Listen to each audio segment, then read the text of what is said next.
Et quand je regarde ta sainteté,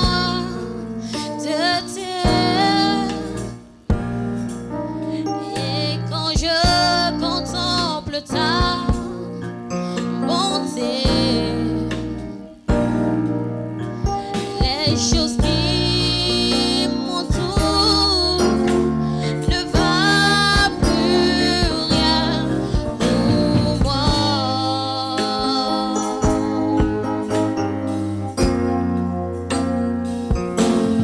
Je découvre la joie de te chanter.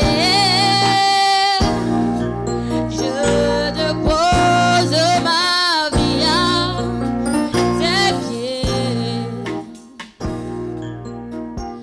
Il n'y a que toi. Gloire à Dieu. Voilà, nous continuons notre séminaire. On aura bientôt notre veillée à la fin, au dernier vendredi de ce mois d'octobre. Nous allons rappeler ici les versets d'introduction. Il y a 3 versets, je crois bien, 3 versets principaux. Il y en a plusieurs, mais 3 versets principaux par rapport à notre thème. D'abord, quel est le thème de ce séminaire qui dure maintenant plus d'un mois? Qui peut... Vous chasserez les démons. Et quels en sont les versets de base, les textes de base? Oui. Oui.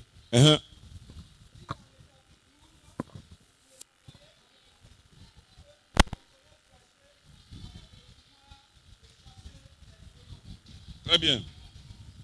Alors, le pouvoir de chasser les démons. Ensuite, un autre test. Parce que ici, la difficulté à ce test, il est tout à fait adapté, mais on dit il a établi 12. Donc, on aura l'impression que ce sont les 12. Je voudrais 2 autres tests qui, eux, oui.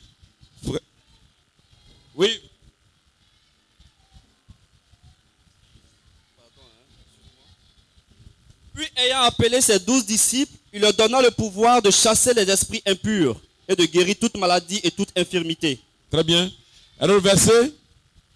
Oui, Marianne. Luc 10, 19. Oui. Voici, je vous ai donné le pouvoir de marcher sur les serpents et les scorpions et sur toute la puissance de l'ennemi, et rien ne pourra vous nuire. Très bien, mais à qui il parle ici? Aux 12. C'est aux 12 seulement? Ah, il y a le dernier test. Le dernier test. Qui dit que toi et moi, nous avons ce pouvoir-là autant que les apôtres. Vous ne voyez pas? À tous ceux qui ont... C'est ce test que je voudrais lire comme dernier. Mais c'est le verset le plus puissant, en fait, de tout. Ben, tous les autres spécifient un peu. Celui-là, oui. Marc 16, le verset 15. Puis il est dit, allez par tout le monde et prêchez la bonne nouvelle à toute la création. Celui qui croira et qui sera baptisé sera sauvé, mais celui qui ne croira pas sera condamné. Voici les miracles qui accompagneront ceux qui auront cru. À mon nom, ils chasseront les démons. À mon nom, ils chasseront les... Voici les miracles qui accompagneront ceux qui auront cru.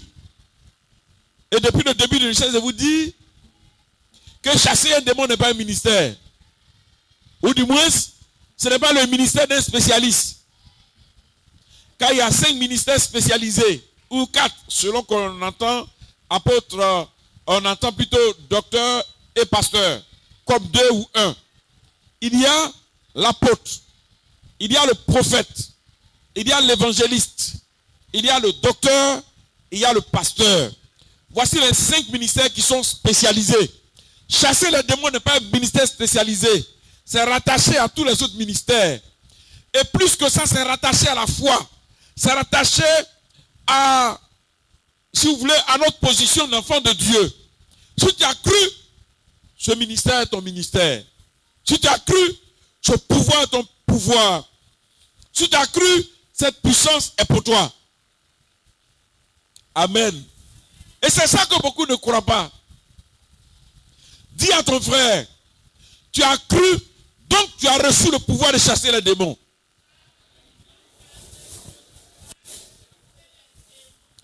Pendant tout ce temps, nous avons vu un peu ce que les démons étaient en réalité.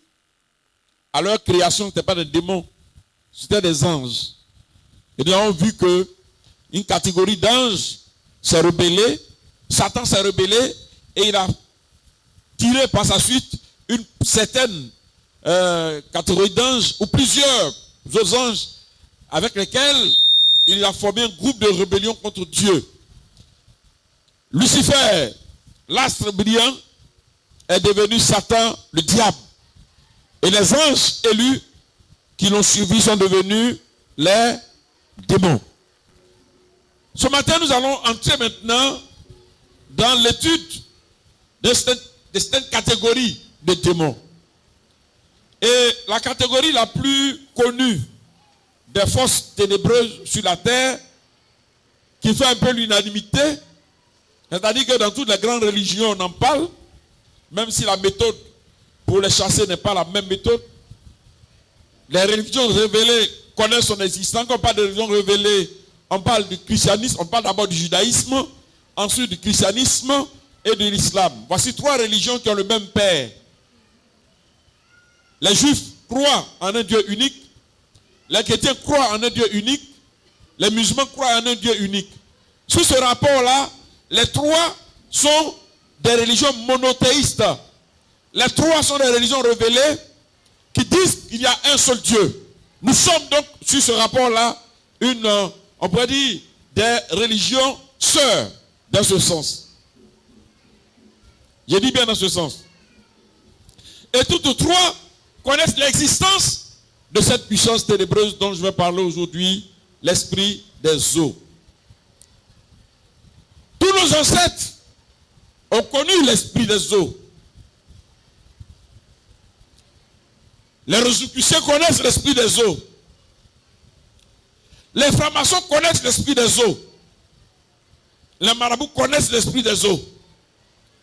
On pourrait dire que c'est l'esprit le plus populaire qu'on connaisse. Dans nos traditions, dans nos coutumes, dans nos religions primitives, l'esprit des eaux occupe une très, très, très grande place. Mais quand nous parlons de l'esprit des eaux en général, nous avons tendance à oublier un élément qui est collé à l'esprit des eaux, qui donne aux esprits des eaux d'être visibles dans notre société. C'est ce qu'on appelle les femmes et les maris de nuit. En réalité, ce n'est pas des esprits à part. Les esprits qu'on appelle maris et femmes de nuit ne sont rien d'autre que la manifestation de la puissance des eaux. Donc, on va embrasser tout ça dans un paquet et puis vers la fin, on va spécifier là où on parlera spécifiquement de tel esprit qui est des eaux et des maris et des femmes de nuit. C'est donc la même grande famille de puissance des eaux. Ce qu'on appelle Mamiwata, la reine des eaux, les esprits des eaux. C'est de ça que nous allons parler ce matin. Quand on parle des esprits des eaux, on parle toujours des mêmes démons. C'est le royaume des démons, le royaume de Satan qui est là. Ce n'est qu'une partie de ce royaume. Car, nous l'avons dit, c'est pourquoi nous avons passé très loin ce séminaire, afin de ne pas se perdre pendant que nous sommes en train de traiter le thème. Tous les démons, où qu'ils soient, ne sont pas terrestres, ils sont extraterrestres. Ce n'est pas des forces de la terre. Car la terre a été faite pour les humains. La terre n'a pas été faite pour Satan, la terre n'a pas été faite pour les démons, la terre n'a pas été faite pour les saints anges, la terre n'a pas été faite pour le Léviathan, elle n'a pas été faite pour les chérubins et pour les séraphins. La terre n'a pas été faite pour qui que ce soit des esprits que nous connaissons. La terre est faite pour toi. La Bible dit que Dieu a fait la terre comme la demeure des humains. C'est notre demeure. Tous les esprits donc qui sont sur la terre sont extérieurs à la terre, ce sont des extraterrestres. C'est pourquoi souvent le débat, ils n'existent pas. Pour le chrétien, il doit comprendre. Les extraterrestres ont une réalité. Mais ce n'est pas que ce que les gens croient. Les extraterrestres ne sont que des démons. Ou du moins des esprits, pour être plus clair. Car même quand les anges viennent nous visiter, il peut arriver un moment où tu rencontres un ange pendant que tu es en brousse. Il se tiendra devant toi. Il va te saluer. Mais en toi-même, tu auras une impression que ce n'est pas un homme, celui qui me parle. C'est un extraterrestre. Il a été envoyé en mission. Et c'est lui qui te dira, tu es venu à la chasse, mais retourne-toi. Car il y a quelque chose qui t'attend. Retourne-toi. Dans notre histoire, dans l'histoire des humains, plusieurs ont rencontré des anges. Plusieurs.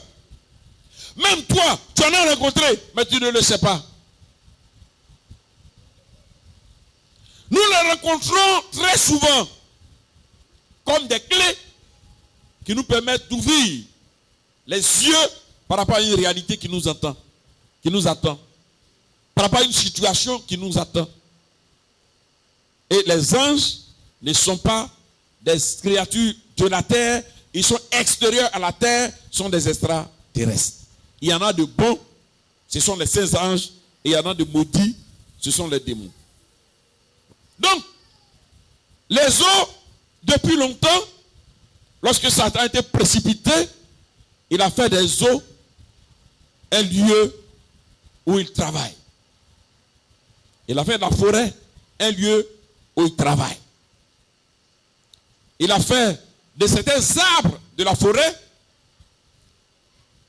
son tabernacle, son sanctuaire. Il a fait de l'air également son sanctuaire. C'est pourquoi on appelle le prêtre de la puissance de l'air. Donc, les eaux ne sont qu'une partie.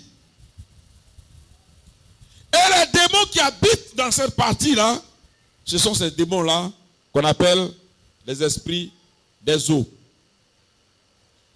Nous le savons nous-mêmes que lorsqu'on parle de la terre immergée, la terre qu'on voit, sur laquelle nous nous tenons, n'occupe que 30% de l'espace total de notre globe terrestre.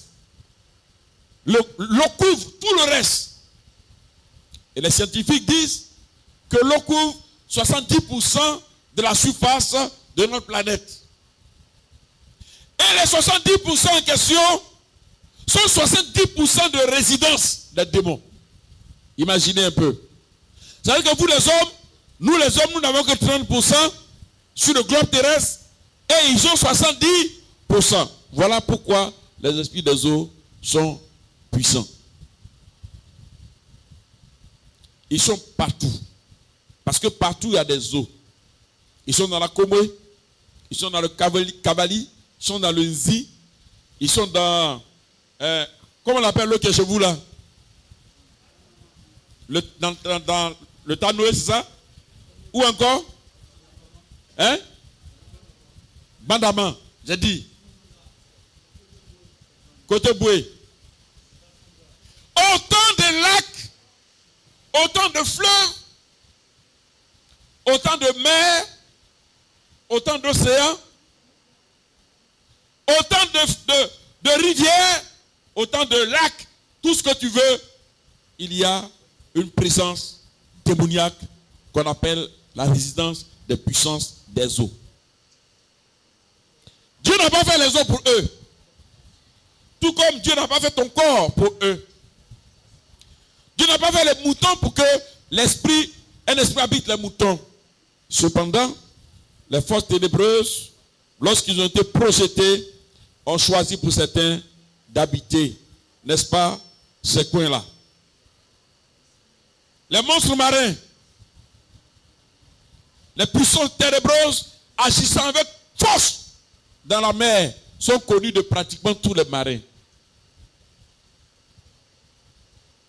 Tous les marins d'expérience, qui ont fait de longs mois à mer, sont habitués à des chants, sont habitués à des tambours, parfois même habitués à rencontrer des bateaux dans lesquels il n'y a pas d'hommes, qu'on appelle les navires fantômes. Le capitaine du bateau prend des jumelles, il regarde, il n'y a pas un seul homme sur ce navire. Et pourtant, le navire manœuvre comme il faut. Le navire suit une trajectoire, voile tendue. Et on ne sait pas qui est dans ce navire. Des militaires ont rendu le témoignage qu'en une nuit, ils ont vu comme un feu qui s'élève de la mer vers le sommet. Ils ne comprennent pas la façon dont ce feu agit. Il va jusqu'il s'arrête. Il éclaire tout le monde. Il se tourne comme un serpent. Il passe sur la tête. Il les regarde comme ça. Et puis après, il rentre dans la mer. La mer est la résidence de pas mal d'esprits. Et la mer fait peur. La mer fait peur. Il fut un homme qui est encore vivant d'ailleurs. C'est son nom, je crois qu'il s'appelle Kone Moussa. Il s'appelle Kone Moussa. C'est un fils d'imam. Et qui a commencé par la marine. Sa foi, sa conversion, c'est dans la mer que ça a commencé. Parce qu'il discutait beaucoup avec les chrétiens. Il aimait beaucoup humilier les chrétiens. Et Dieu permet qu'il trouve un travail. Il travaille dans la mer. Il n'est pas marin. Je veux dire, il y a deux types de marins. Il y a les civils, il y a les militaires. Il n'est pas militaire. Mais il est marin, ceux qui vont en mer là. Et c'est les marins là même qui souffrent beaucoup plus. Les militaires, ils vont pour quelques mois, ils reviennent à leur base. Mais les mariniers là, ceux qui vont en mer pour travailler, sont en contact avec la réalité de la mer, la réalité profonde de la mer. Ils prennent le poisson, ils prennent tout. Ils prennent plus de risques que tout. Et il était parmi ces gens-là lorsque il a vécu des expériences dans ce qui se passait autour de lui. La première fois que quelqu'un a rendu témoignage, j'ai entendu, c'était lui. Il dit la mer fait peur. Il faut être courageux pour rester pendant des mois et des mois dans la mer. Car il y a beaucoup de choses qui y règnent. Le diable il dit donc qu'il contrôle la mer. Il a établi un royaume dans cette mer. Et à la tête de ce royaume, il a établi un démon que le monde entier appelle, dans toutes ses traditions, la mère de la mer. La mère de la mer. Mami Wata, pour les Français, parce que j'ai déformé une expression anglaise qui est quoi? Mami Water. La reine de la mer. Elle a tellement massacré. Massacré. Mais je voudrais vous dire une chose. C'est que la Bible nous dit, prenons ce texte rapidement, dans le psaume 23, verset 3 à 10, je voudrais qu'un frère se lève et fasse cette lecture là, qui est une lecture de victoire pour nous les croyants. Oui, celui qui l'a fait la lecture. À haute voix, oui. Lève-toi, dis. Oui. 29, verset 3. Psaume 29, verset 3. 3 à 10.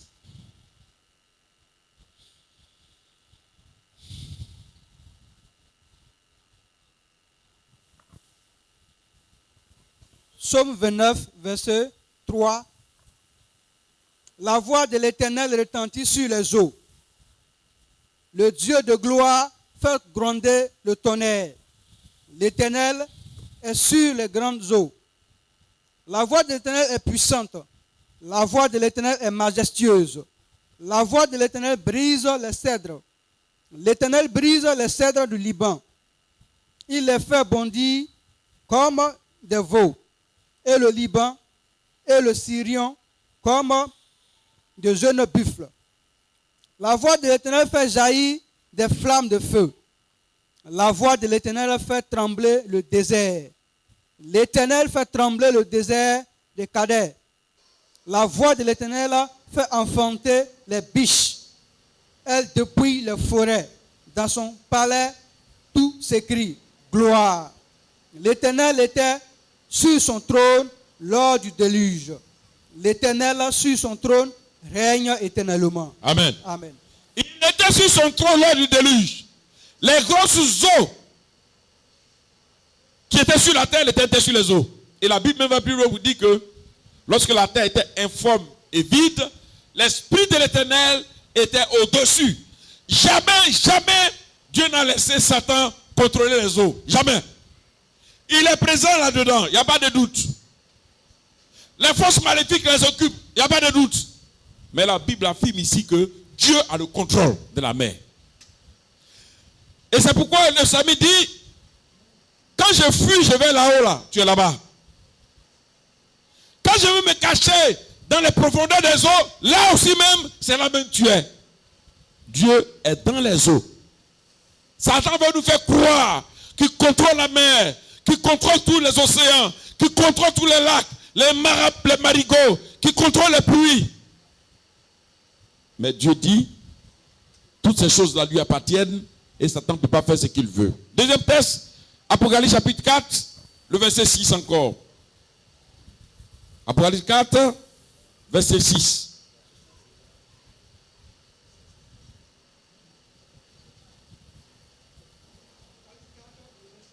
Oui.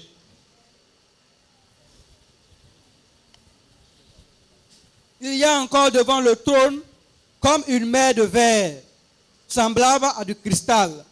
Au milieu du trône et autour du trône, il y a 4 êtres vivants remplis de Dieu devant et derrière.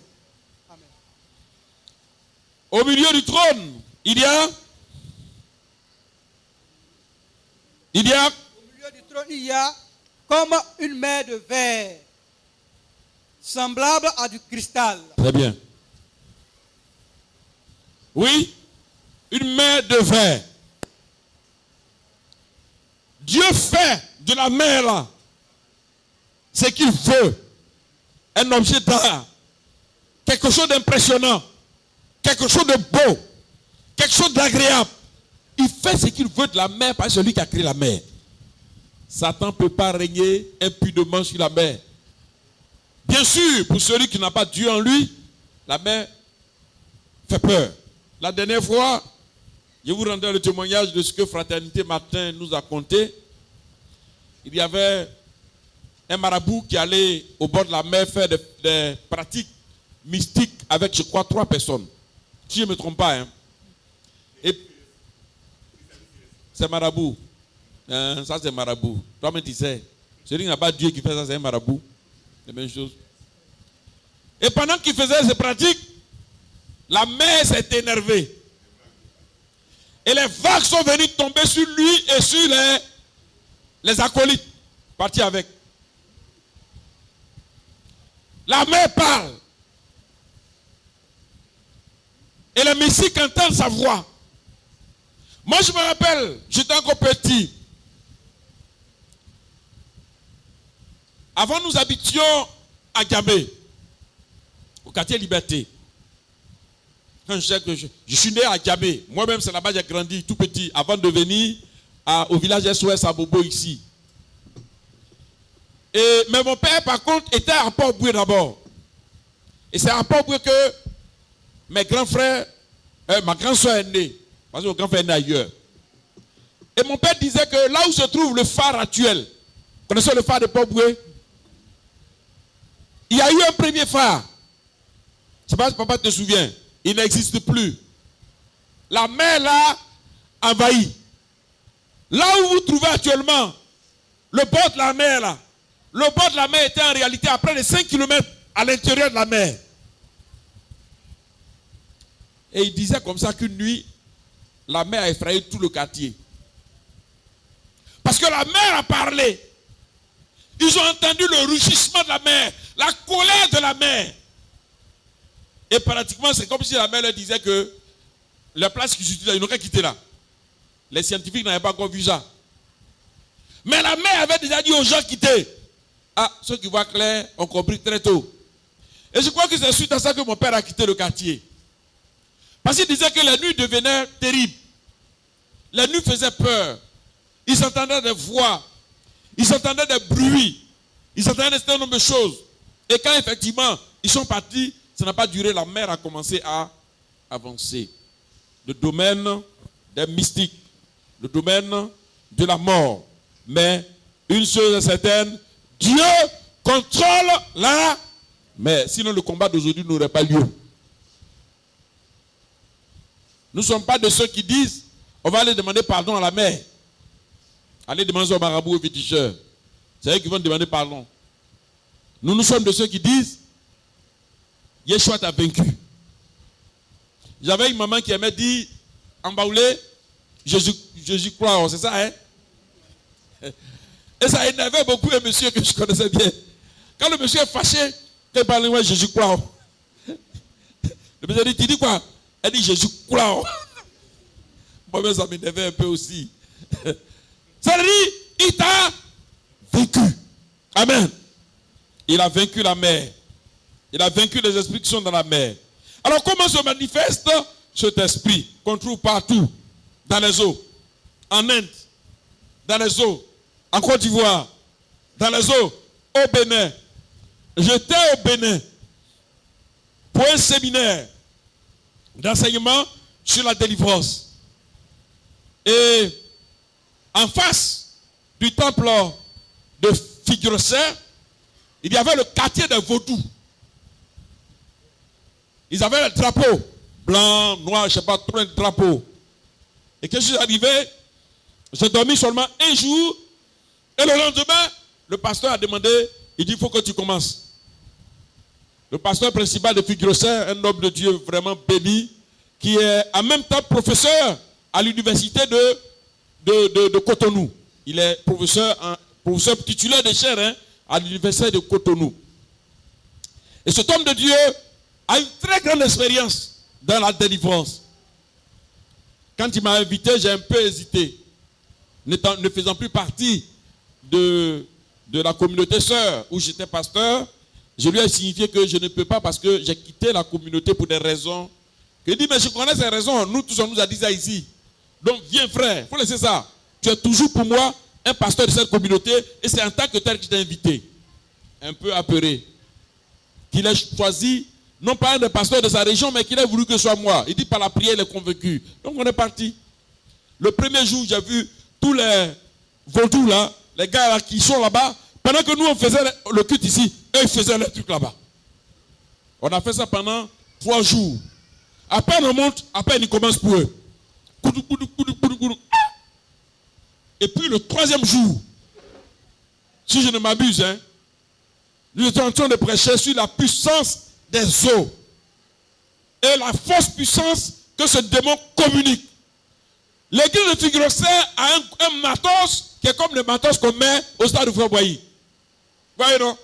Quand il dit Amen, Amen là, les gens peuvent l'écouter à la station Shell. Quand ils augmentent vraiment. Et comme les gens nous embrouillaient, ils ont mis la gamme. Il y a un gars là-bas qui était énervé, qui a dit à ses disciples là que je vais arrêter ça. Les plaisanteries, je vais arrêter ça. Regardez-moi bien. Donc c'était, je crois, le jeudi. Dans le vendredi, un vendredi, je crois bien. Nous avons commencé le culte à 19h, le monsieur est entré. Moi, je ne le connais pas. Les frères qui sont là, certains le connaissent. Donc il est assis derrière.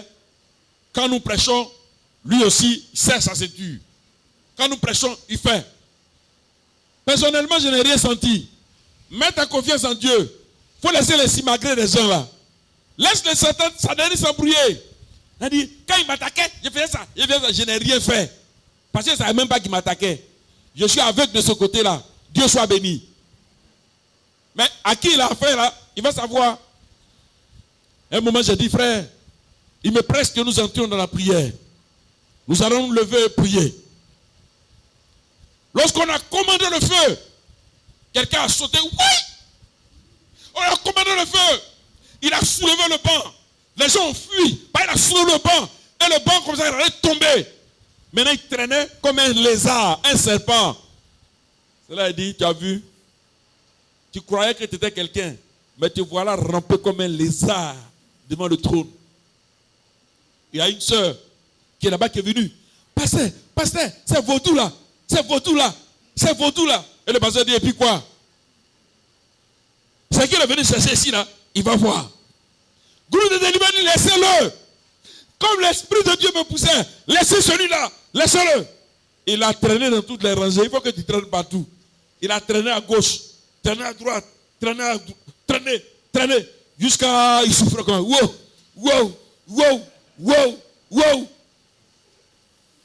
Et puis à un moment, il a commencé à demander pardon.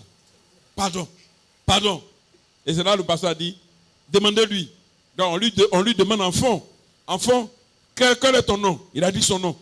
Qu'est-ce qui se passe? Il dit, depuis que le petit pasteur là, il est venu faire malin, sa cour de Samuel dit, il est venu fermer sa bouche. Je suis venu fermer sa bouche. D'accord. Petit pasteur là, moi quand il les regarde là, il ne voit rien. Il n'est pas comme les autres qui viennent ici, où le feu les entoure. Je n'ai pas vu un seul brindille. Quand moi il a vu, il dit que c'est quelqu'un qui est tué en même temps. Mais l'homme là, il n'est pas l'homme. Oui, ce que tu vois là, avec les feux, avec les cornes à gauche, à droite. Moi, je ne suis jamais allé voir quelqu'un. J'ai été appelé aux assemblées de Dieu. J'ai grandi aux assemblées de Dieu. Je me suis marié aux assemblées de Dieu. Je suis entré à l'école des assemblées de Dieu. Je suis sorti de l'école des assemblées de Dieu. Je n'ai jamais mis mon pied dans une secte. Même quand on dit le pasteur est venu de Tata, il va venir donner une onction, je n'ai jamais bâti. Donc je sais à moi-même que je n'ai jamais pactisé avec un démon. Je n'ai jamais eu une onction ténébreuse de quelque part. Je suis un fruit qui a commencé dans une communauté et qui finira certainement dans une communauté. Et il a tout fait. Finalement, il a pris le sol et il va dévoiler les choses. Il dit, vous voyez en Côte d'Ivoire, il va donner des noms. Je préfère taire ce nom. Car il n'est pas moi. Il n'est pas, je voulais donner à moi de dénoncer quelqu'un. Dieu même dénoncera ces gens en son temps. Archibishop, il dit voilà où ils prennent le pouvoir. Car derrière Figrosset, il y a la mer qui est là. Allez-y tel jour, ils viennent d'Abidjan comme des mouches. Et c'est moi qui, avec mon grand frère, on fait leur initiation ici. On les lave ici et puis on les envoie au bord de la mer. Effectivement, quand ce jour-là arrivé et que le tuteur que j'avais, avec des soins, nous sommes allés regarder, nous avons vu combien de personnes, soi-disant serviteurs de Dieu, dans ce pays, font le rang pour prendre une embarcation. Pinas là, pour là c'est long. Et ils vont au fond de la mer pour aller chercher un pouvoir, afin de venir jouer avec la foi des chrétiens ivoiriens qui malheureusement qui voient vraiment rien. Qui voient rien. Nous ne voyons rien sur le plan commercial. Nous ne voyons rien sur le plan social. Nous ne voyons rien sur le plan spirituel. Nous ne voyons rien. Les acteurs qui peuvent élever le chrétien en Côte d'Ivoire sont à terre. Et nous suivons, quand on dit, venez ici, nous sommes là. La première des choses qu'il a dites, il dit, pasteur, si vous voyez un pasteur qui donne de l'eau pour laver le visage, c'est un démon. Parce que l'eau là, c'est ici on donne. Vous allez voir que tous les acteurs des faux prophètes tournent autour de l'eau. Parce que l'eau est leur aimant. L'eau est l'élément par lequel ils agissent. Allez-y, derrière la zone industrielle de Yopougon, tous les jeudis ou vendredis, vous allez voir des gens avec les bouteilles Awa, comme ça dans leurs mains. Il y en a même qui payent la bouteille de 5 litres pour aller qu'on bénisse, pour qu'ils prennent pour laver le visage. C'est au Bénin, j'ai compris pourquoi ça. Allez-y dans toutes les sectes, vous verrez l'eau quelque part. Allez-y dans toutes les communautés mystiques, vous verrez l'eau quelque part. Il n'y a pas un faux prophète qui donne de l'eau pour laver son visage. L'eau. L'élément commun entre tous les faux prophètes, entre tous les faux docteurs, entre les fausses églises, c'est l'eau. Ils ne peuvent pas travailler sans eau. Car le pouvoir et la puissance sortent de l'eau. Mais Dieu aussi a utilisé l'eau dans certaines situations. On en arrivera. Donc les eaux sont partout. Et chasser les esprits des eaux, c'est tarir les eaux. Or, si on tarit les eaux, il n'y aura plus de vivants sur la terre. Ça veut dire quoi? Quand tu as un problème avec l'esprit des eaux, il n'y a que le jeûne. Le jeûne sérieux. Le jeûne réel. Ce sont ces forces-là dont la Bible dit que ces démons ne sortent que par le jeûne et la prière. Alléluia. C'est par le jeûne. Celui qui n'aime pas jeûner, il serait difficile pour lui d'affronter ces forces-là qui agissent par les eaux. Il faut beaucoup de temps dans la prière. Leur manifestation, c'est simple. Tout ce qui est sensuel est du domaine de Mami Wata. Est du domaine des esprits des eaux. Qu'est-ce que j'appelle quelque chose ce qui est sensuel? Vous allez voir une femme s'arrêter pendant 1 heure devant un miroir. Le miroir n'est rien d'autre qu'un symbole des eaux. Ça veut dire quoi? Il peut être positif puisque les choses Dieu les a créées. Et le miroir est une invention bénéfique, extraordinaire. Mais vous allez voir que certaines personnes sont esclaves du miroir. Arrêtez-vous devant les eaux, vous verrez votre visage dans les eaux. Le miroir n'est rien d'autre qu'un symbole de ces eaux-là. Et la sensualité qui fait que des heures et des heures de femmes s'arrêtent devant le miroir, ici et là, ici et là. Des hommes aussi s'arrêtent, sont esclaves des miroirs. Il ne peut pas passer devant un immeuble où il y a des miroirs sans se regarder comme ça. On va rire. Mais c'est la preuve que tu es un problème spirituel. C'est la preuve. Tu aimes regarder ton reflet parce que tu es une créature sensuelle. Quand vous allez voir une jeune fille ou un jeune homme s'habiller de façon à ce que cette personne-là soit nue dans son habillement, c'est une puissance des eaux qui agit. Tout ce qui est sensuel en matière de mode, c'est-à-dire habillement, coiffure, toutes ces choses-là, quand vous les voyez, vous avez affaire à la manifestation d'un esprit de sensualité. L'adultère. Quelqu'un est lié à l'adultère. C'est un homme sensuel. Un homme qui ne contrôle rien lui-même. Il a un esprit des eaux qui agit. L'impudicité. Le jeune homme qui n'est pas marié mais qui couche avec la fille. Voici un mariage qui est pourri avant même que le mariage ne soit né. L'esprit des eaux voudrait contrôler tous les couples au monde. N'oubliez pas qu'on appelle la reine Mami Wata, mais ce n'est pas une femme. Ce n'est pas aussi un gars, c'est un démon. Vous allez voir que tous les fétiches qu'on va utiliser pour gagner une femme contre son désir, c'est dans les eaux qu'on va prendre. C'est avec les eaux qu'on fait ça. Monsieur, madame, le seul lien qui les unit et qui fait qu'ils sont forts par rapport à l'esprit des eaux, c'est le mariage. Si mon mariage n'a pas été fait, que je connais ma femme avant mon mariage, j'ai un mariage qui est maudit. À moins que moi-même, j'ai le courage au moins d'aller avouer pour dire, ah, pasteur, tu es mon petit frère, hein, mais il te dit la vérité. Bah, maintenant c'est comme ça. Le pasteur c'est un petit frère. Il est le petit frère de beaucoup d'entre vous, hein, c'est pas de ça que je parle. La manière dont on parle à un petit frère, quoi, on va lui imposer. Joe, lève-toi là, j'ai couché à ma fiancée, hein. Voilà, faut prier pour moi. Sans repentance réelle. Le mariage que tu vas faire, tu as déjà couché à la femme. Tu as un démon que tu as installé. L'esprit de soi a pris le contrôle. Et ton mariage sera difficile. Très très difficile. C'est à moi que tu fais du mal. Tu as menti. Moi là, tu ne peux même pas faire du mal. Hein? Tu peux quitter l'église. Ce que tu dis là, ce n'est pas mon problème. Moi là, je vais te dire une chose.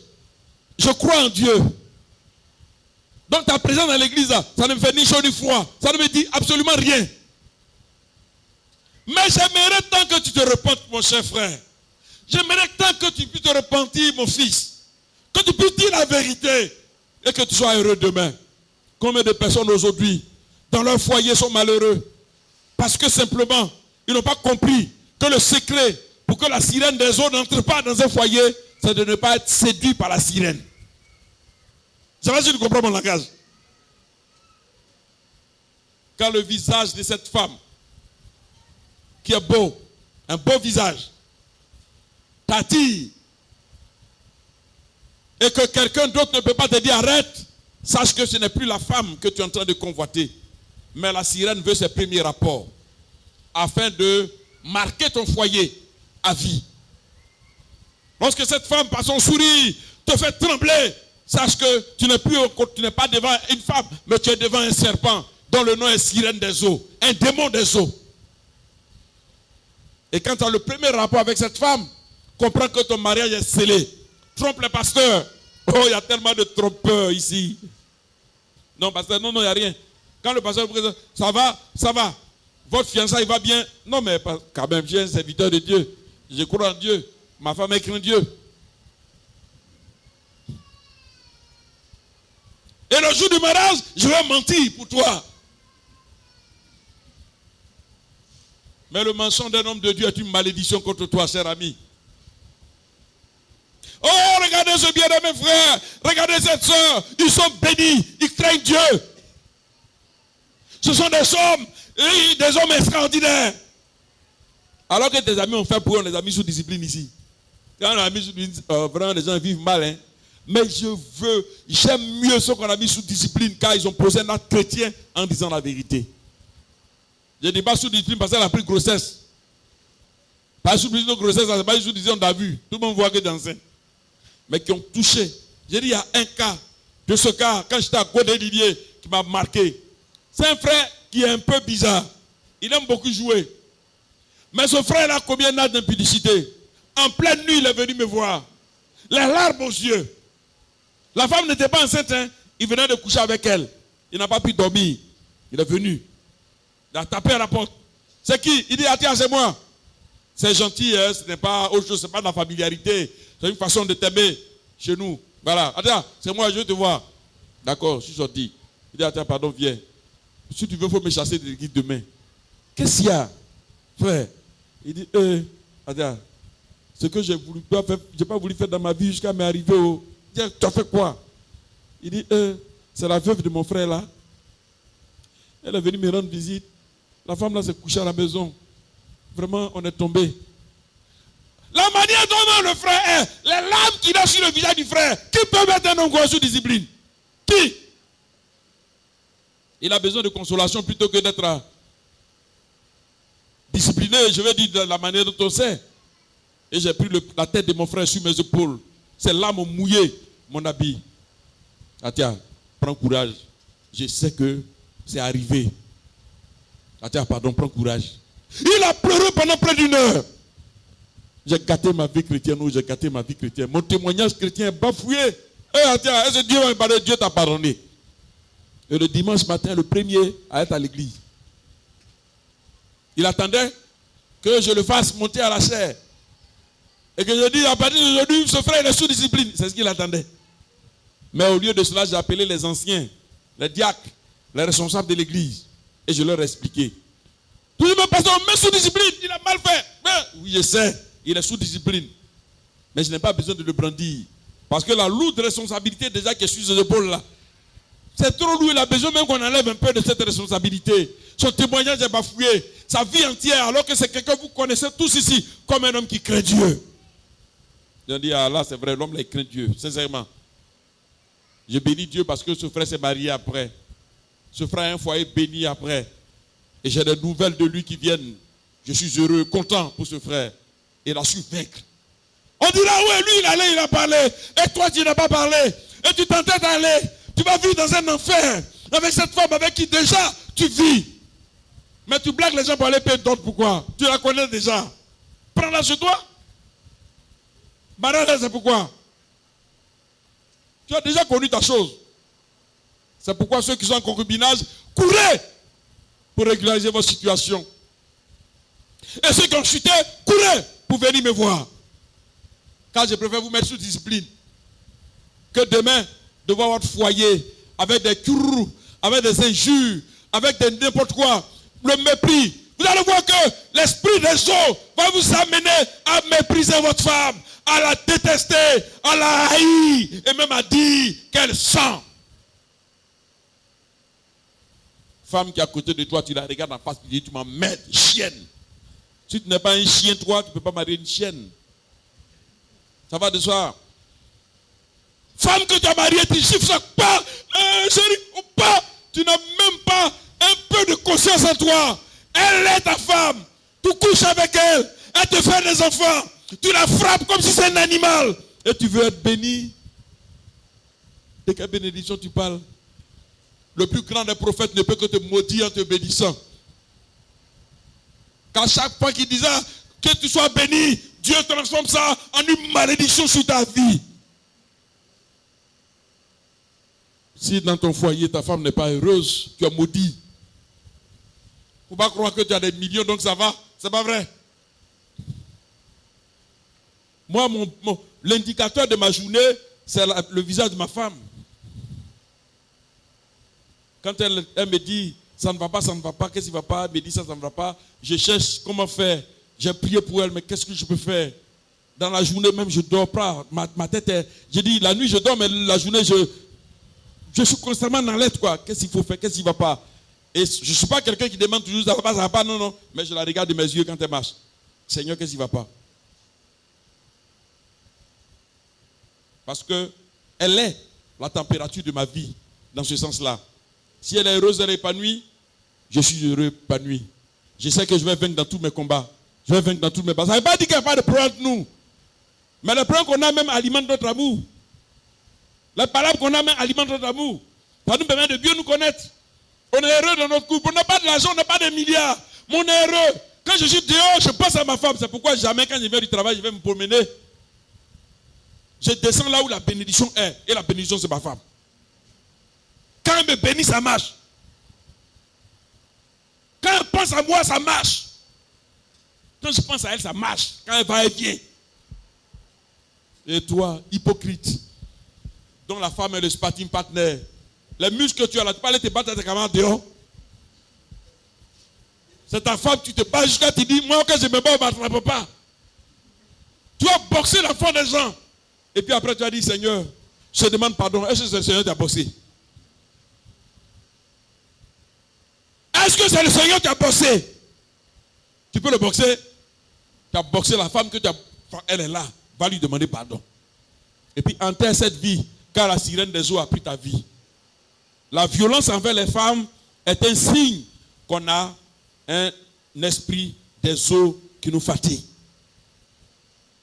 La stérilité même, lorsqu'elle n'est pas une stérilité accidentelle, car il y a des femmes qui ne sont pas stériles, mais dont la chirurgie ou d'autres accidents ont fait qu'elle a eu des enfants, mais elle ne peut plus en avoir. Dieu peut faire le miracle. Mais ça, ce n'est pas un problème de sirène des eaux. Mais une femme normale, qui a ses trompes, son mari est normal, elle aussi elle est normale, il n'y a pas d'enfant, ne cherchez pas à le chasser le démon. Dites à la sirène des eaux, dégage. Et puis l'enfant vient. Mais quand l'homme lui-même il allait faire, on dit mon gars, quoi là? On appelle ça comment? Quoi spermie là? Les gens ils ont beaucoup de mots. On dit azospermie. Ou quoi ou? Il n'y a pas, on sait que biologiquement le frère a un problème. Ou bien la soeur a un problème. C'est dommage qu'en Afrique ici, c'est les femmes seulement qui sont stériles. Hein? Alors que les scientifiques, dans leurs études, ont montré qu'il y a plus d'hommes stériles que de femmes. Il y a plus d'hommes stériles que les hommes que des femmes. Mais ces femmes seulement en Afrique ici. On dit, toi là, ta femme ne fait pas, il faut la chasser. Mais pourquoi vous n'allez pas faire examen de votre fils pour dire, ma fille, ton mari ne fait pas, enfin, il faut le chasser. L'éducation stérile, je vais dire, il n'y a rien de problème, il faut se soigner. Mais quand il n'y a rien, que tout va bien, que la stérilité est là, c'est un problème liées aux puissants des ténèbres.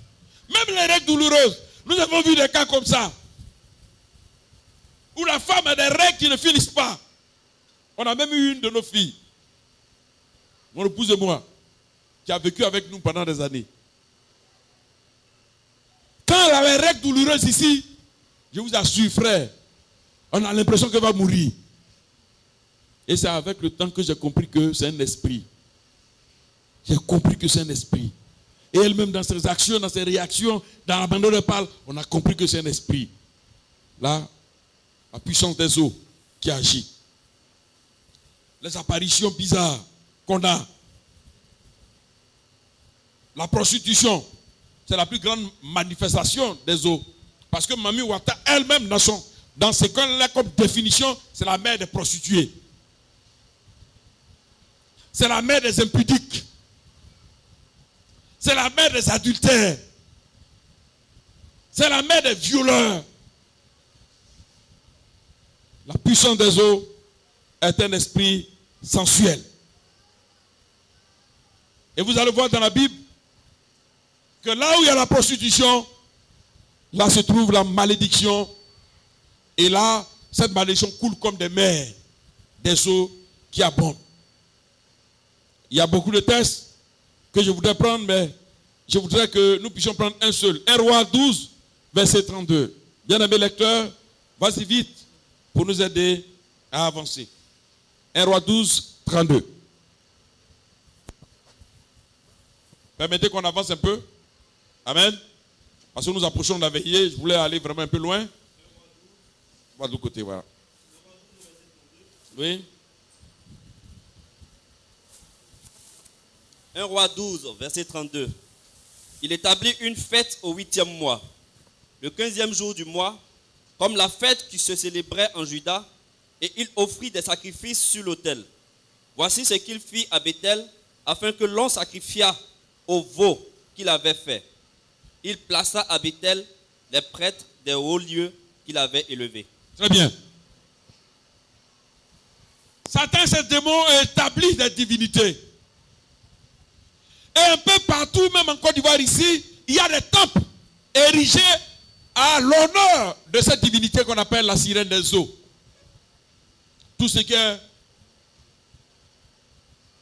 maraboutage, tout ce qui est fétichisme, tout ce qui est des forces qui offrent de l'eau, tout cela, c'est des cultes établis à l'honneur de la Mami Wata, comme Roboam a établi des divinités, lui-même ses propres divinités qu'il a fabriquées. Ces divinités-là, il les a établies pour qu'on les adore. De la même manière, les divinités des eaux, les puissants des eaux, établis un peu partout, n'est-ce pas, sont adorés par des milliers et des milliers de gens.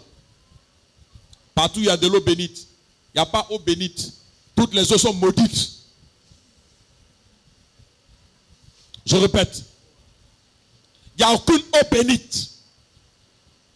Si tu as de l'eau qu'on t'a donnée, tu as dans ta chambre là, tu peux pour laver ton visage, tu es maudit. Ce sont les cultes établis par la sirène des eaux, établis par Mami Wata, pour te contrôler. Si on t'a donné un fétiche sur lequel il y a un miroir, c'est le même esprit qui agit là-dedans. Si on t'a donné une sorte de mixture de l'eau que tu prends pour te mettre là-dessus, tu es maudit. C'est l'action, la sirène des eaux. Mami Wata. Alors, ça nous amène à savoir pourquoi est-ce que c'est comme ça.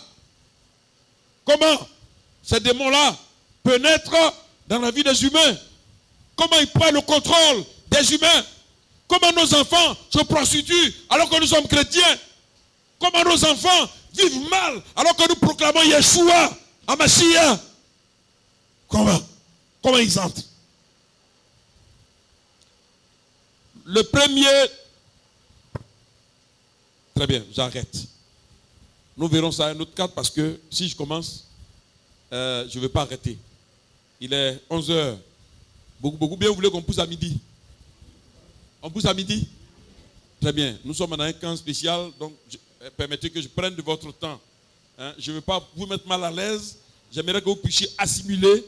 Oh, il paraît que quand on parle beaucoup, les enseignants, je crois l'ancien peut pas, je suis ancien. Quand on enseigne beaucoup, les élèves ne suivent plus.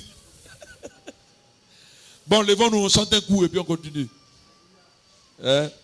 Voilà, on va chanter un petit coup et puis on va continuer. Ces forces-là pénètrent-ils nos maisons? Comment ces forces pénètrent-ils nos foyers? Il est connu qu'en général, ces puissances-là nous atteignent par les liens de famille que nous avons. Par les liens de famille que nous avons. Vous savez, c'est lequel qui est bien chargé? C'est lui?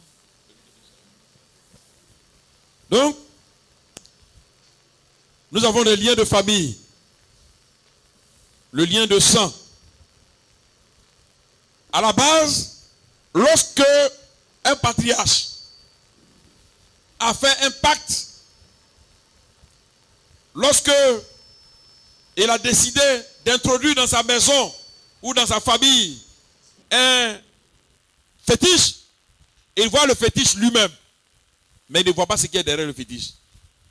Le fétiche n'a qu'un morceau de bois, mais pourquoi est-ce que quand tu touches le morceau de bois, tu tombes? Essayez de toucher la maman qui est derrière, s'il vous plaît. D'accord. Réveillez-vous bien, hein. C'est pourquoi j'ai demandé de vous lever un peu. Donc, il va voir quelqu'un. Il dit, Kossou. Parce que le Kossou, c'est ça aussi. Vous savez tous les fleuves que vous avez en Côte d'Ivoire, tous les fleuves que vous avez dans vos villages, on adore ça. Même là où on fait avec baptême, là, un jour on a trouvé les amants, ils sont en train d'adorer. Vous comprenez? Les gens connaissent la puissance qu'il y a là-dedans. Lorsque tu vas le voir, dis bon, Kossou, je suis pauvre, je n'ai pas d'enfants.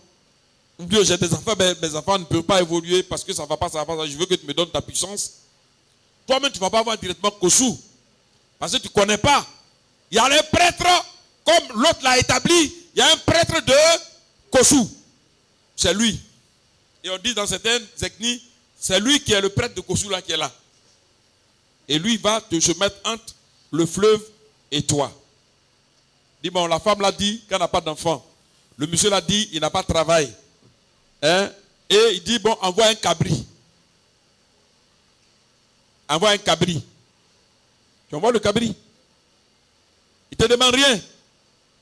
Mais il te dit, chaque année, ou bien chaque 5 ans, ou chaque 7 ans, c'est le prêtre qui, à l'écoute de ce que la sirène des eaux va lui dire, de ce que Mamé Ouattara va lui dire, le démon va lui dire, c'est à l'écoute de ce qu'il va te dire, chaque 5 ans, envoie un cabri qu'on va lui donner.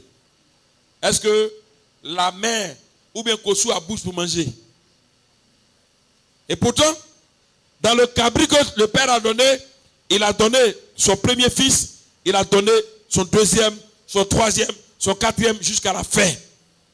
En fait, dans le sacrifice que le patriarche est en train de faire, il est en train de dire, moi, je suis patriarche d'une grande famille. Je me livre à toi, mais je te livre toute ma famille. Donc, les enfants naissent chez les Blancs, comme on dit. Ils sont nés à Abidjan. Ils ne connaissent pas faire de Kossou. Et pourtant, quand ils dorment, ils sont poursuivis. Pourtant, ils sont dans l'eau. Pourtant, ils souffrent. Et ils savent que j'ai un problème avec une eau. Mais cette histoire-là, il y a 2000 ans, il y a longtemps, leurs arrière-parents ont fait ça. Et s'ils ne connaissent pas Dieu, qui vont consulter, on dit que ouais, il y a une eau là qui demande d'aller lui donner cabri. Mais pourquoi? Parce que ton père lui a promis cabri. Mon père est pasteur. Oui, mais ton père est pasteur, mais toi, tu n'es pas pasteur.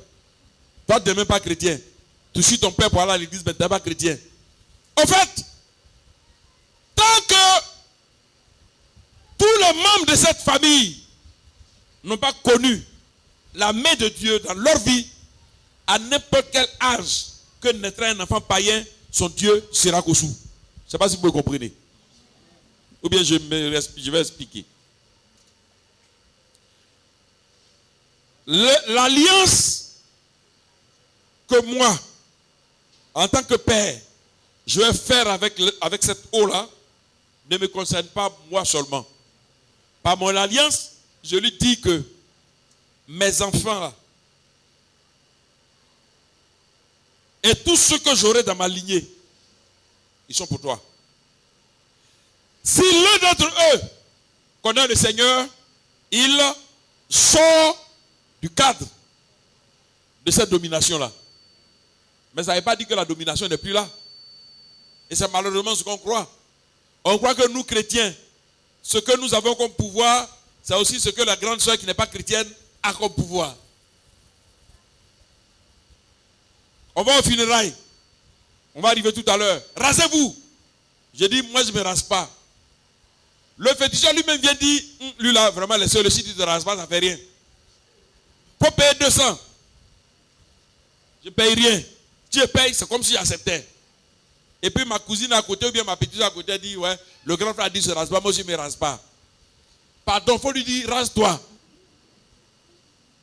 Engenue-toi en bas de lui pour dire, petite soeur, il faut te raser. Là où je suis là, tu ne connais pas.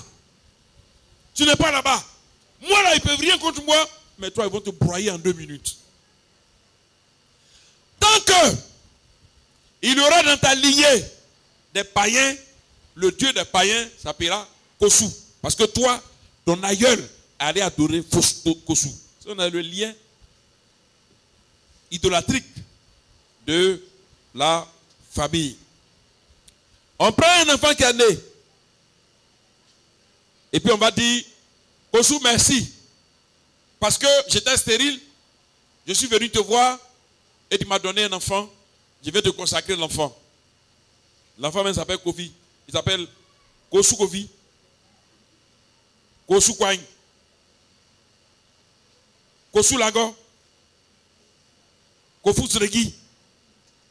Ça veut dire que son nom me montre qu'il vient de là-bas. Et même s'il n'a pas le nom, mais on lui racontera l'histoire pour dire que toi, ta mère était stérile, c'est Kosu qui lui a donné l'enfant.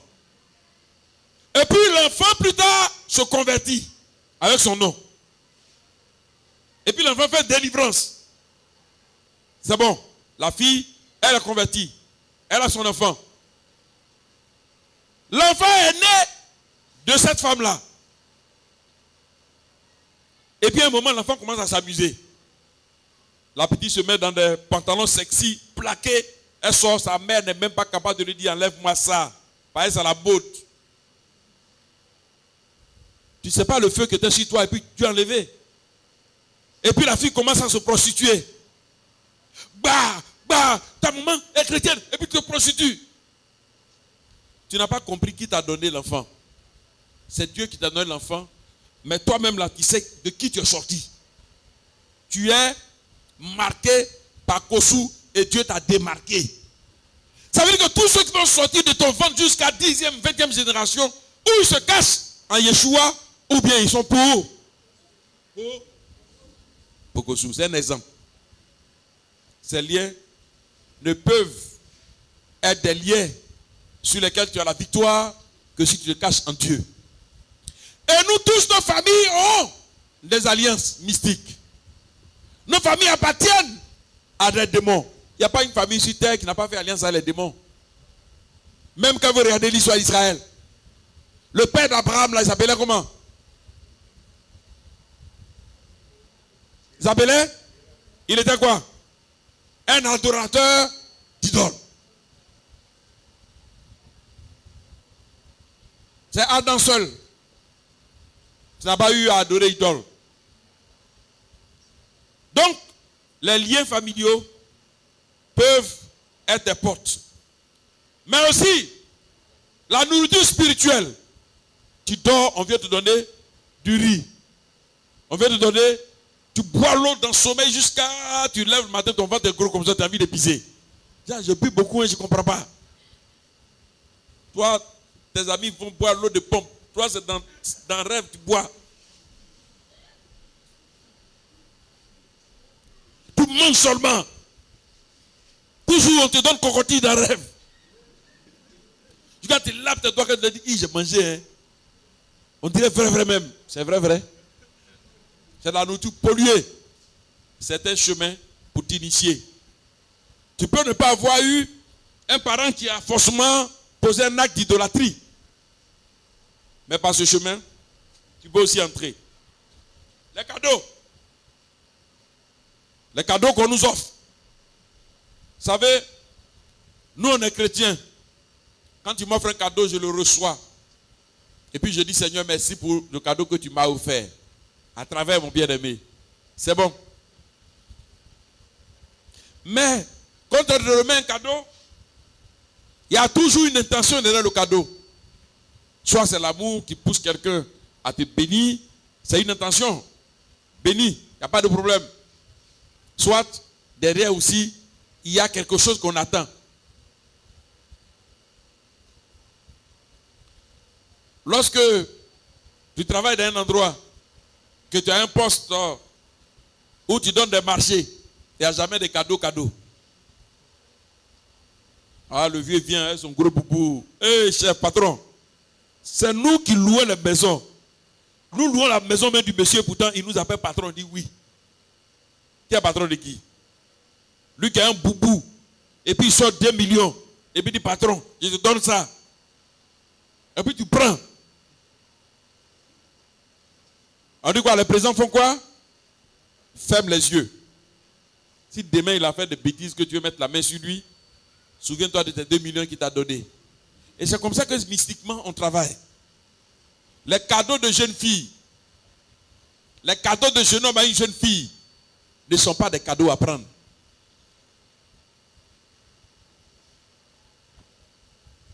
Vous savez, il y a quelque chose que j'aime. Chez l'une de mes filles, Grâce, elle n'est pas là, donc je suis à l'aise. C'est une bénédiction que Dieu m'a donnée dans cet enfant-là. Tu vas donner, si elle n'a rien à voir avec toi, tu lui donnes 1000 francs, elle va te retrouver des 1000 francs. Elle va toujours te demander, mais pourquoi tu me donnes 1000 francs? Quand tu as commencé, j'ai vécu cette expérience avec elle. Il veut me donner, moi je dis, je ne veux pas. Elle fuit. Et à mon âme, j'ai dit, voici quelqu'un qui est extraordinaire. Seigneur, merci pour ma fille. Merci pour sa vie. En tout cas, tu peux l'avoir ailleurs, mais pas dans l'argent. Pas dans le cadeau. Elle n'accepte rien de quelqu'un si cette personne ne lui dit pas exactement pourquoi la personne fait ça. Et c'est l'une des choses pour lesquelles, pour certains, elle a été malheureuse parce que son père est pasteur. Il n'a pas les moyens de lui donner le luxe que les autres lui donnent. On appelle sa mère et moi, on voit notre fille, on sait qu'elle a de quoi vraiment réjouir les païens. Un peu comme le témoignage de ma fille Francine ici. Quand tu la vois, tu sais qu'elle est imposante par sa beauté. Et que quelqu'un bien aurait bien voulu l'arroser à elle les billets pour sortir avec elle. Donc ce que tu veux, c'est mettre ta fille à l'abri du besoin, mais tu n'as pas. On n'a que nos genoux pour prier pour elle. Et la petite a souffert dans ses études. Parfois manquant de tout. Presque dans le dénuement même à la limite. Je me réveille le matin pour poser une question. Grâce à comment? Elle dit ça va. Tonton, on dit de payer telle chose. Also, on dit. Grâce au dit, on dit de payer ça. Bon, grâce on va voir. Elle a eu un portable qu'en classe de jusqu'à première. Elle était grande. Les camarades qu'elle avait en 5e, 4e avaient un portable. Ma fille n'avait pas portable. Et c'était douloureux pour elle. Mais je lui ai dit, grâce au, laisse Dieu faire. En son temps, Dieu va faire. Elle s'est tenue dans l'humiliation. Fuyons les garçons. Fuyons le cadeau. Pour qu'elle soit ce qu'elle est aujourd'hui. Accepter le cadeau des hommes, c'est accepter des liens qui se créent. Et je vais vous dire qu'aucun cadeau n'est innocent spirituellement parlant. Si tout de suite tu vas dans la rue, quelqu'un dit Pédiseur, viens là. Pédiseur, viens, non, ça va? Bon, tiens 10 000 francs, prends ton taxi. Si tu as le courage, ne connaissais pas ce monsieur, ou le connaissant comme quelqu'un comme ça, qui te donne 10 000, tu prends, ce cadeau-là est une chaîne à ton pied.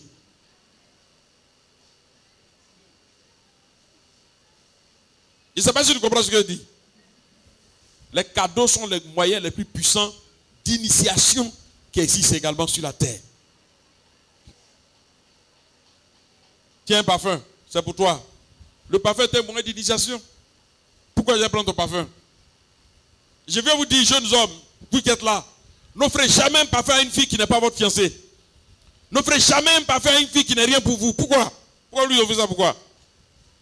Vous n'avez pas d'autre cadeau à offrir? Un livre? Une Bible? Et puis pourquoi aller offrir un cadeau à une fille qui n'a rien à voir avec vous?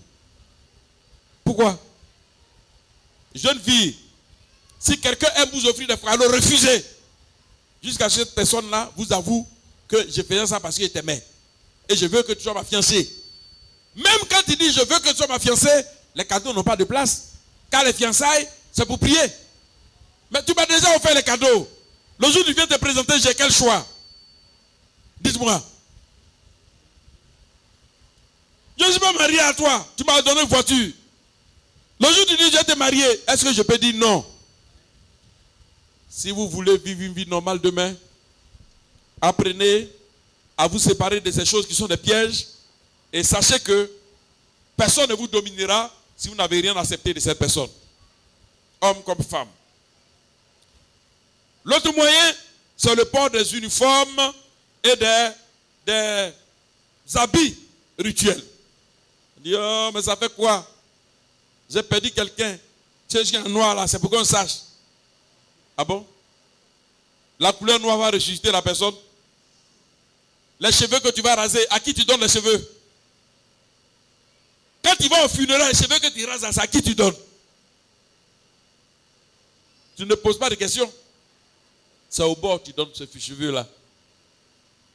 Or, il y a un démon qui aime ce qui est sur le corps de l'homme.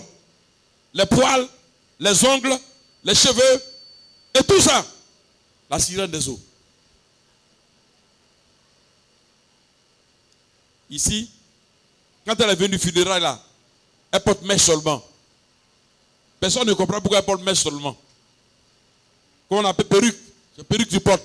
Mais il y a quoi en bas des perruques là? Cheveux lisses. Il n'y a plus de cheveux. Mais tu fais du mal à qui?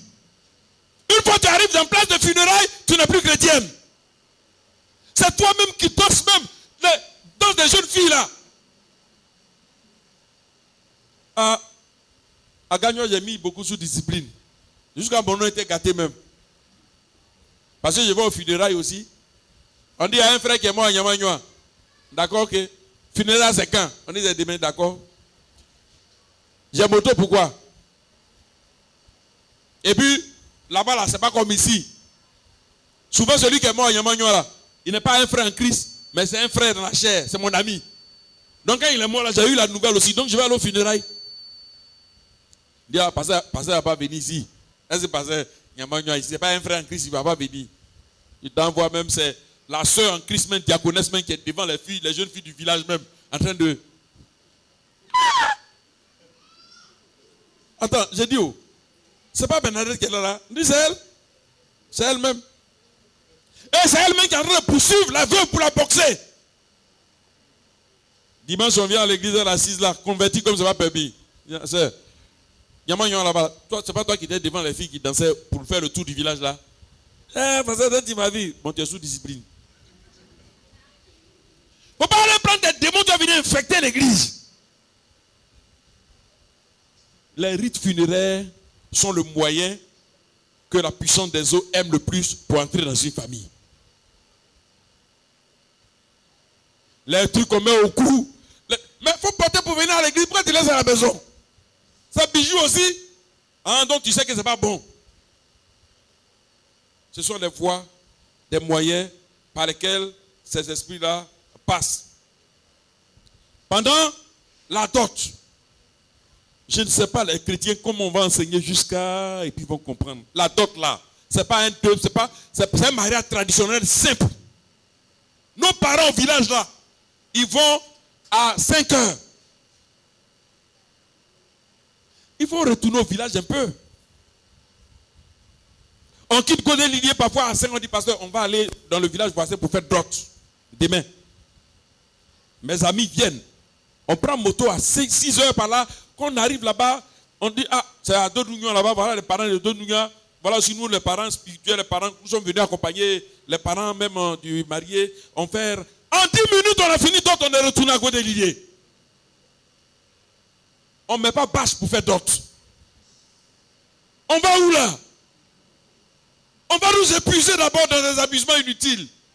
La dot, c'est une problème de deux familles. C'est symbolique, c'est puissant. C'est la force de la dot même là est dans l'esprit de Dieu. Vous allez faire dot. Vous allez mettre 18 bâches. Tous vos amis vont venir. Mais c'est le mariage que vous avez fait. Ou bien vous voulez qu'on soit au Nigeria. Au Nigeria, les pasteurs ont droit de signature comme les maires. Donc le jour de la dot, en même temps le pasteur vient, il prend les paroles de bénédiction et puis on signe le papier, ils sont mariés. Mais ici, nous sommes encore au stade où nos parents nous disent, ce sont les parents qui viennent, ils viennent taper à la porte, ils donnent la boisson et puis on est parti. Pendant ce moment-là, les erreurs se font.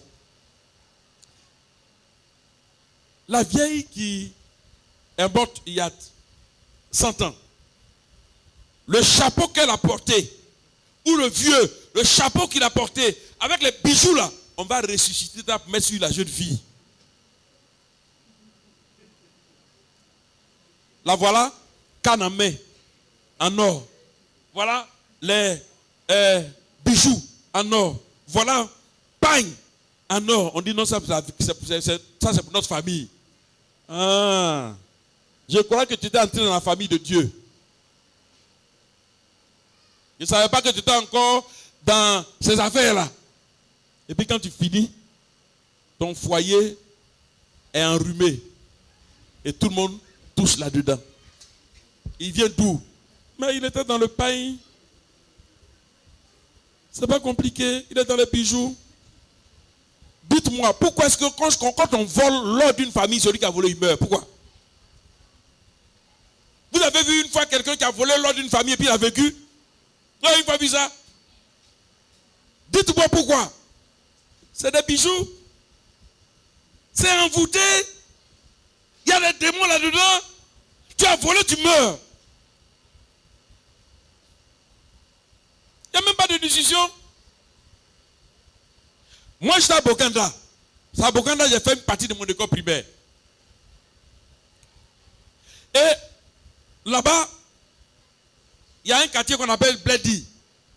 Il y a un vieux là-bas qui avait de l'or pour ses parents. Vous savez, chez le Baoulé, ça se transmet. Hein? Même si le gars il est le plus pauvre, mais tout le monde a peur, on lui donne. Donc on lui a donné, il avait dans sa maison. Il avait un de ses fils qui est venu à Abidjan, qui est devenu un vrai hiérarque, il voit clair. Donc il a dit, oh, le vieux là, il va prendre ça pour aller vendre. Donc il a venu prendre les trucs pour aller vendre. Il a vendu les trucs tranquillement, il paraît qu'il a réalisé des choses ici à Abidjan, il est resté ici, et puis un moment il a commencé à avoir des problèmes. Donc il est là et puis il crie, du seul. Mais j'ai vendu parce qu'il n'avait rien. Yo, pardonnez. En Baoulé, pardonnez. C'est moi qui ai pris, pardonnez, ne me tuez pas. À Béjaville, les gars de Béjaville disent ça là, c'est pas folie.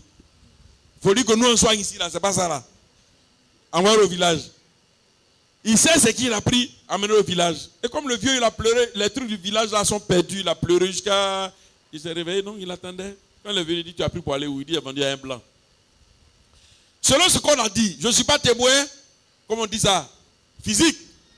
J'ai reçu le témoin bon aussi. Il paraît que le blanc a pris le truc pour aller dans un truc en France. Où ça? Voilà, témoin oculaire. C'est ça. Il a envoyé les bijoux, les statuettes, tout ça là, les biens de la famille, il a envoyé en France. Ça a commencé à tuer lui-même les membres de sa maison. Et c'est un blanc, mystique blanc, qui lui a dit, mon ami, c'est la mort, tu habites dans ta maison. Ça là, si tu jettes, tu vas mourir. Paye billet d'avion, retourne en Côte d'Ivoire. Où tu as payé ça là, va donner là-bas. Et il est venu, le quartier a dit, ouais, mais il y a un jeune ici qui m'a vendu le truc là. Et le jeune, il est fou. Il est fou, mais il est où? On dit le jeune, il est de Bokanda. Il a pris une voiture, il est arrivé à Bokanda. Il a expliqué, on dit non, c'est pas compliqué, il faut aller à Bledi là-bas. À Bledi, il y a une grande maison là-bas. Il y a un vieux qui est là-bas, mais il pleut à cause de ça là même. Est-ce que tu as enlevé quelque chose dessus? Il dit, je n'ai rien enlevé. Tu es sûr? Il n'est rien enlevé. Parce que tu as enlevé quelque chose à te tuer. Il dit, ça commence à tuer mal. Il allait taper à la porte là, il a dit, Baba, pardon. C'est pas, moi, il ne savait pas qu'il a volé.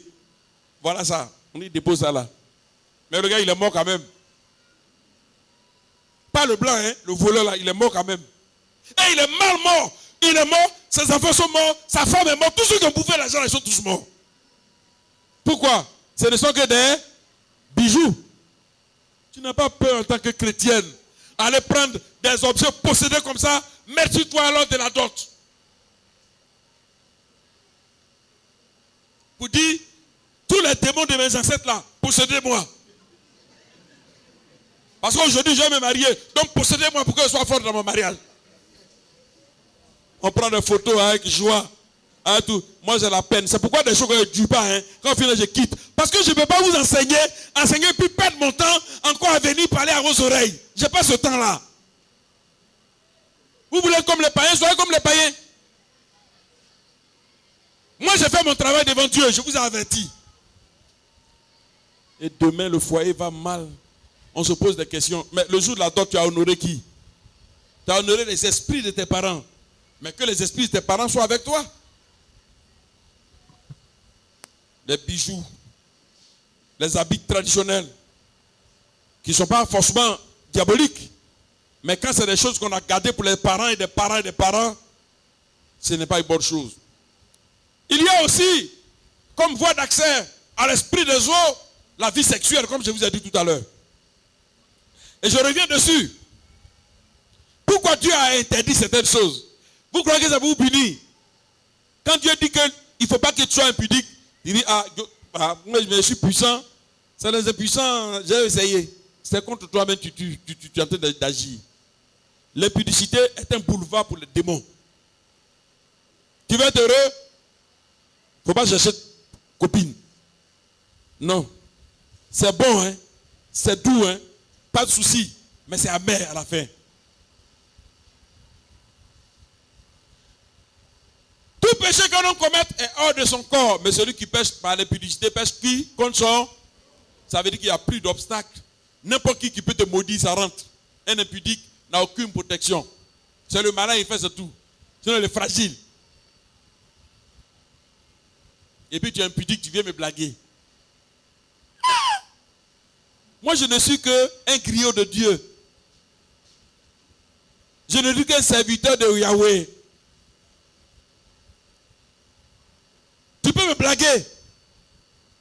Mais toi qui as vécu dans l'impudicité avec ton copain, et puis finalement tu es venu te présenter devant moi pour dire que c'est mon fiancé, on va le doubler là. Tu es morte. Ou tu es mort. Parce que moi, tu ne peux pas me blaguer. Tu t'es tué toi-même. À moins que tu viennes prendre ce micro et que tu dises, j'ai menti, on l'a roulé dans la poussière. L'impudicité, porte ouverte. Les homosexuels, eux, ils sont possédés même, il n'y a rien à dire. Vous savez. Homosexuels, on connaît. Pédophilie, zoophilie. Souvent, il y a un culte diabolique, l'un des plus grands cultes diaboliques au monde. On fait l'initiation par la zoophilie. C'est-à-dire quoi? Par le fait qu'un homme couche avec l'animal. Et en général, c'était cabri. Et ce culte est l'un des cultes les plus dangereux qui a existé un peu partout dans le monde. Tu viens, on fait un cercle de feu. Tu te mets à l'intérieur et on attrape l'animal. Et puis on te dit couche avec l'animal. Et c'est dans le rapport que tu as avec l'animal que la puissance entre en toi et que désormais tu deviens prêtre de ce démon-là. C'est pareil. On attrapait les petits garçons. Savez-vous pourquoi à l'approche des grands événements, les petits garçons disparaissent? Parce que ceux qui veulent la puissance des eaux, qui vont vers la mer, qui vont supplier la mer, on leur dit, envoie un petit garçon que tu vas violer. Et vous voyez les corps des petits enfants qu'on retrouve partout. Ce sont des garçons. Mais on ne leur dit pas d'aller violer petites filles. Hein. On dit violer petit garçon. Un garçon vierge. Un garçon qui est encore tout petit. Ce sont des actes qui appellent la puissance de la sirène des eaux. L'impudicité appelle la puissance, la puissance. Si vous saviez que le jour où vous commettez l'impudicité, il y avait un rire dans le ciel des démons. Il y avait un ricanement dans le ciel des démons. Le jour où tu mets ta main sur la queue de ta fiancée, Satan attrape. C'est comme dit, attendez, non, ne faites pas d'abord. Pion. La main passe. Non, oh, Lucifer. Si aujourd'hui, là, il pouvait coucher avec cette femme-là, on avait eu des disciples. Chérie, pardon, c'est pas le moment. On laisse ça. Quel moment ça va? On est fiancés à l'église, avant quelle église? Apôtre lui-même qui parle là. Qu'est-ce que tu as dans son cœur pour savoir si c'est la vérité? Tu vas pas me dire qu'apôtre n'a pas fait de bêtises dans la vie. Laisse ça là. Apôtre, il cache, on s'en fout. Lucifer et la sirène des eaux attrapent leurs mains comme ça. Et ils font l'invocation, leur propre invocation, pour que ça arrive. Lorsque le pire est arrivé net, il y a un cri de joie dans le camp de Satan et de ses démons. Un couple est tombé sous le contrôle de la sirène des eaux. Désormais, ce sont des fiancés en Satan. Combien de fiancés il y a en Satan dans cette église? Et dont le mariage a été célébré comme le mariage des princes. Alors que ce ne sont pas des princes. Combien? Je ne parle pas de ceux qui étaient concubins. Je ne parle pas de ceux qui se connaissaient avant de connaître le Seigneur. Je ne parle pas de ceux qui vivaient déjà ensemble. Je parle de ceux qui se sont dit chrétiens et qui nous ont roulés dans la farine. Vous n'allez plus jamais rouler quelqu'un dans la farine. Si dans ce temps-là, vous ne venez pas vous repentir, dans ce temps-là, vous ne pas dire la vérité, mon Dieu que j'adore va vous faire sortir la vérité là où vous ne savez pas. C'est à ce moment que vous saurez que le Dieu devant qui je me tiens est vivant et vrai. Vos amusements que vous avez dans le monde, amusements que vous avez pour tromper les pasteurs dans le monde, ces amusements-là, si vous croyez m'avoir trompé, non. Ici on ne trompe pas. Fornication spirituelle, adoration d'idoles, sorcellerie, envoûtement, enchantement et toutes les formes de pratiques spirituelles qui sont négatives. Bien aimés, ce sont des voies d'accès par les démons, les voies d'accès des démons. Un élément que je voudrais vous dire avant d'arrêter, c'est le signe qui est le signe de tous les autres signes. Partout où vous irez, comprenez une croix devant vous, comprenez que vous êtes là dans un culte luciférien. Quelques hommes de Dieu que vous verrez avec une croix sur la poitrine, dites-vous que vous êtes en face d'un adorateur du diable. Quelques hommes de Dieu que vous verrez en train de transporter de l'eau versée sur les gens, si cette eau vous touche, vous êtes contaminé. Priez le Seigneur. Quelques hommes de Dieu qui sont en train de distribuer de l'huile sur les hommes, vous êtes en face de la sirène des eaux en action. Et le secret est écrit dans la parole de Dieu. L'heure vient où les vrais adorateurs de Dieu l'adoreront comment? Si quelqu'un n'est pas capable d'adorer Dieu sans eau, il est du diable. C'est la sirène des eaux. Si quelqu'un n'est pas capable, n'est-ce pas, d'adorer Dieu sans huile, c'est un instrument du diable. Si quelqu'un n'est pas capable d'adorer sans sang, c'est un instrument de communication du diable. Dieu s'adore en esprit, en vérité, et la sirène des eaux utilise tous ces moyens-là pour contrôler le monde qui est devant nous. Bien-aimé, ouvre les yeux. Tu es sur 30% du globe, mais tu es fort, car les autres 70% là ont été créés par ton Dieu. Et ton Dieu t'a donné le pouvoir pour marquer ton territoire. Et quand tu es arrêté au bord du marigot que tes parents adorent, tu dis au marigot, toi tu n'es qu'un marigot. D'ailleurs, tu ne parles même pas au marigot pour qu'on parle à un marigot. Tu bénis Dieu, Seigneur, merci pour ce marigot que tu m'as donné. Plonge tes pieds dedans, lave tes pieds, baigne-toi et sors. Aucun démon n'est propriétaire de ce marigot, c'est ton Dieu qui est propriétaire. Mais si quelqu'un d'autre dit que je vais aller te laver là-bas pour que tu aies pouvoir, alors dis-lui que moi, ne me lave pas dans l'eau pour que j'ai pouvoir. Car le sang de Yeshua m'a lavé et le pouvoir est déjà là. Dieu nous bénisse, chers frères. Il est midi.